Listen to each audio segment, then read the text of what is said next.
Pakistani क्रिकेटपटूंचं Insta account भारतात बंद. पहलगाम हल्ल्याच्या पार्श्वभूमीवर महत्त्वाचा निर्णय. बाबर आझम, मोहम्मद रिझवानचं अकाउंट ब्लॉक. उल्लू ॲपनं हाऊस अरेस्टचे सर्व एपिसोड हटवले. शोमधील अश्लीलतेमुळे एजाज खानच्या अडचणीमध्ये वाढ. एजाज खानसह विभू अग्रवालच्या देखील अडचणीमध्ये मोठी वाढ.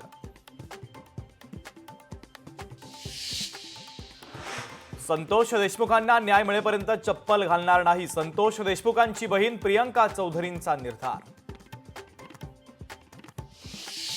गेल्या 3 महिन्यांपासून सायबर गुन्ह्यांशी संबंधित 1106 गुन्ह्यांची नोंद. यामध्ये क्रेडिट कार्ड आणि ऑनलाईन फसवणुकीच्या गुन्ह्यांचा आकडा 117 वर पोहोचला. छत्रपती संभाजीनगरमध्ये शेतकरी आणि मराठा संघटना आक्रमक. अजित पवारांनी कर्जमाफी संदर्भात केलेल्या वक्तव्यानंतर आक्रमक. शेतकऱ्यांकडून सरकारच्या विरोधात जोरदार घोषणाबाजी. महाबळेश्वरमधील वेण्णा लेक परिसरातील 28 स्टॉल धारकांचा जलसमाधीचा प्रयत्न. 2023 मध्ये वन विभागानं स्टॉल हटवले.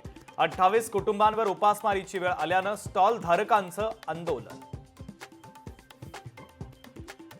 नॅशनल हेराल्ड प्रकरणी गांधी कुटुंबाच्या अडचणी वाढल्या. सोनिया गांधी आणि राहुल गांधींना कोर्टानं पाठवली नोटीस. ईडीनं दाखल केलेल्या आरोपपत्रांची कोर्टाकडून दखल.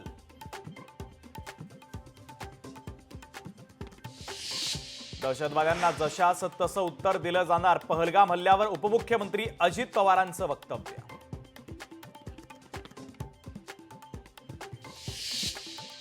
शेतकरी कर्जमाफीवरून बच्चू कडू आक्रमक. बच्चू कडूंच्या प्रहार संघटनेचा आंदोलनाचा इशारा. 2 जूनला अजित पवारांच्या निवासस्थानापासून मुख्यमंत्री फडणवीसांच्या निवासस्थानापर्यंत काढणार मोर्चा. उत्तर महाराष्ट्रामध्ये वर्षभरात 22 नागरिकांसह 2858 पाळीव प्राणी बिबट्याच्या हल्ल्यात मृत्युमुखी. बिबट्याच्या हल्ल्यात मृत्यू झालेल्या नागरिकांना आतापर्यंत 4.5 कोटींची भरपाई.